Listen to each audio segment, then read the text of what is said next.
good example of why this risk theory is so wrong is consider beauty. Beauty is like risk. It's something we all have intuition about. It wasn't created in the 1960s. It's something, everybody can understand that, say, these people on the left here, they're very attractive physically. Most people would think these people on the left are much more physically attractive than these people on the right. All right, it's our intuition. We can see it. You don't really have to think about it.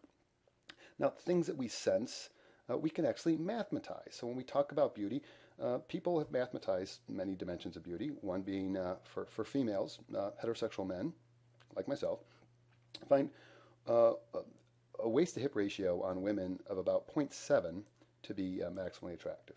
And I think that's probably true. If you look, this is the standard WASP waist. The ratio here is zero point 0.7. This is the waist, and the hips are like the whitest part around the thighs.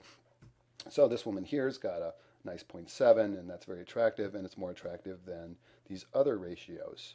You can mathematize something intuitive when it's true, when you're talking about something and it's true. If it's not true, well, then it's much more difficult to mathematize.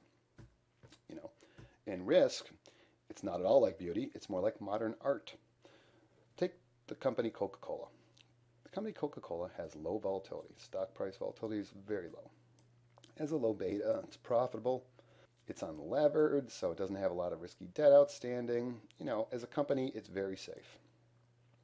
GM, on the other hand, General Motors, has a lot of high volatility. It has high beta. It's unprofitable. Hasn't made money in, I don't know, a decade.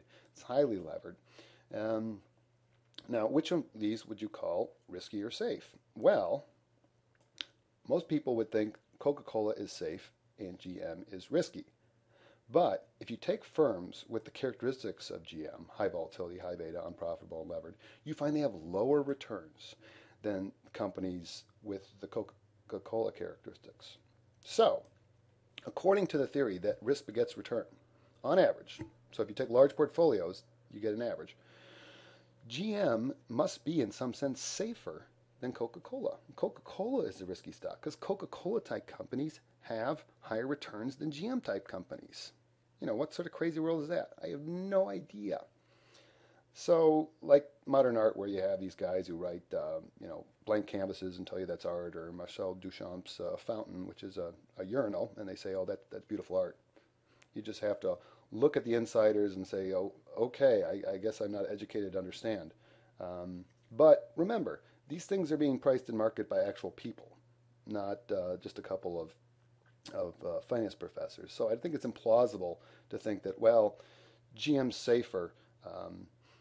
In some sense, I don't understand because it has to be priced by regular people.